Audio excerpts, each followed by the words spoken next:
UPSC civil services examinations అంటే IAS IPS వీటి కోసం ప్రిపేర్ అయ్యే వాళ్ళ కోసం సిఎస్బిఎస్ అకాడమీ ఒక కొత్త బ్యాచ్ స్టార్ట్ చేస్తుంది. ఇది ఆన్లైన్లో వినొచ్చు, ఆఫ్లైన్లో వినొచ్చు. ఈ బ్యాచ్ జూలై 17వ తారీఖు నుంచి స్టార్ట్ అవుతుంది. ఇంట్రెస్ట్ ఉన్న వాళ్ళు కాంటాక్ట్ చేయొచ్చు ఈ నెంబర్స్కి. ట్రేడ్ మార్క్ వాణిజ్య గుర్తు మనం చాలాసార్లు గమనిస్తూ ఉంటాం. కోకో కోలా ఉందనుకోండి, ఆ కోకో కోలా అనే స్క్రిప్ట్ అక్కడ వాళ్ళకి ఒక ట్రేడ్ మార్క్ ఉంటుంది. సేమ్ అదే కాపీ కొట్టి ఎవరైనా చేయొచ్చా? అదేవిధంగా ఈటీవీ ఉంది.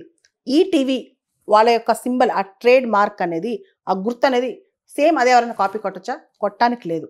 ఎందుకంటే అది వాళ్ళ ట్రేడ్ మార్క్ అనమాట. ట్రేడ్ మార్క్ అనేది ఇంటలెక్చువల్ ప్రాపర్టీస్లో చాలా ఇంపార్టెంట్ ఇంటలెక్చువల్ ప్రాపర్టీ అని చెప్పుకోవచ్చు. అంటే అదొక మేధో సంపత్తి హక్కు అనమాట. అయితే రీసెంట్గా కొత్త ట్రెండ్ బయలుదేరింది. పెద్ద పెద్ద స్టార్స్, క్రికెటర్స్ వాళ్ళ పేర్లు, దానికి సంబంధించిన ఫ్రేజెస్ వాళ్ళు ట్రేడ్ మార్క్ తెచ్చుకుంటున్నారు. రీసెంట్గా ఎంఎస్ ధోని చాలా ఫేమస్ క్రికెటర్, ఇండియన్ క్రికెట్ కెప్టెన్గా కూడా ఆయన పనిచేశారు. ఆయన ట్రేడ్ మార్క్ అప్లై చేశారు. క్యాప్టెన్ కూల్ అనే పదానికి, అనే ఫ్రేజ్కి ఆయన ట్రేడ్ మార్క్ అప్లై చేశారనమాట. ట్రేడ్ మార్క్స్ అనేవి మన చట్ట ప్రకారం 45 రకాల్లో అప్లై చేసుకోవచ్చు.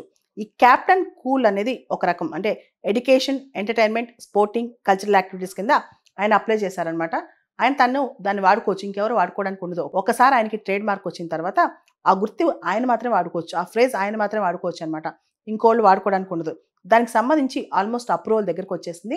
అండ్ అబ్జెక్షన్స్ టైం అయిపోయాక అప్రూవల్ కూడా ఆయనకు వస్తుంది అనమాట.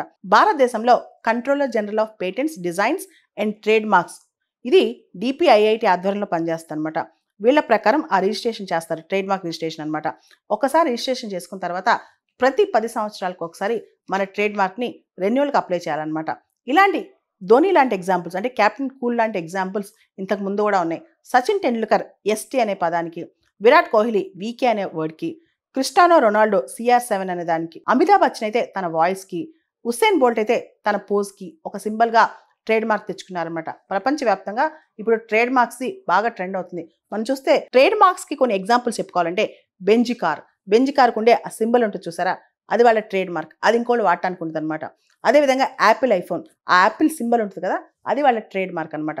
అదేవిధంగా డిస్నీ కావచ్చు, రోలెక్స్ కావచ్చు, అంతెందుకు మెక్డీస్ వాళ్ళ గోల్డెన్ ఆర్చ్ కావచ్చు, ఇవన్నీ కూడా వాళ్ళ ట్రేడ్ మార్క్స్ అనమాట. ఇంకోళ్ళు కాపీ కొట్టకూడదు. ఆల్రెడీ దానికి వాళ్ళు అప్లై చేసి రైట్స్ తెచ్చుకున్నారనమాట. ట్రేడ్ మార్క్స్ రైట్స్ అనేవి అంతర్జాతీయంగా trips agreement, trade related intellectual property rights agreement ద్వారా, వాటి ద్వారా కూడా గుర్తింపు పొందాయి. ఇక్కడ మనం ఒక డాక్ట్రిన్ గుర్తు తెచ్చుకోవాలి.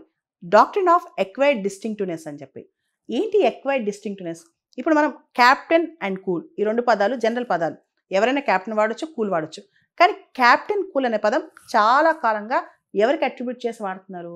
ధోనికి. అంటే ఈ క్యాప్టెన్ కూల్ అనే పదానికి ఒక డిస్టింక్టివ్ క్యారెక్టర్ వచ్చేసింది, ఒక ఇండిపెండెంట్ ఎగ్జిస్టెన్స్ వచ్చిందనమాట. అది ధోనికి ఎక్కువ అట్రిబ్యూట్ చేస్తాం. అలా మనం అర్థం చేసుకోవాలి. అసలు ధోనిని క్యాప్టెన్ కూల్ అని ఎందుకంటారు? అనేక పరిస్థితుల్లో, క్లిష్ట పరిస్థితుల్లో కూడా కప్పు వస్తుందా రాదా, అసలు కప్పు చేతిలోంచి పోద్ది అనే టైంలో కూడా ఆయన తన కంపోజర్ను, కూల్నెస్ను కోల్పోలేదన్నమాట. అందుకే ఆయన్ని క్యాప్టెన్ కూల్ అంటారు. ధోని కెప్టెన్సీలో 2007లో T20 వరల్డ్ కప్ గెలిచాం, 2011లో క్రికెట్ వరల్డ్ కప్ గెలిచాం, 2013లో ఛాంపియన్స్ ట్రోఫీ గెలిచాం. అదేవిధంగా ఆయన నెంబర్ 1 ఇన్ టెస్ట్ ర్యాంకింగ్. ఎలాంటి టఫ్ సిచ్యువేషన్స్లో కూడా ఆయన తన సహనం కోల్పోరు, కూల్నెస్ కోల్పోరు. అందుకే ఆయన్ని క్యాప్టెన్ కూల్ అని పిలుస్తాం.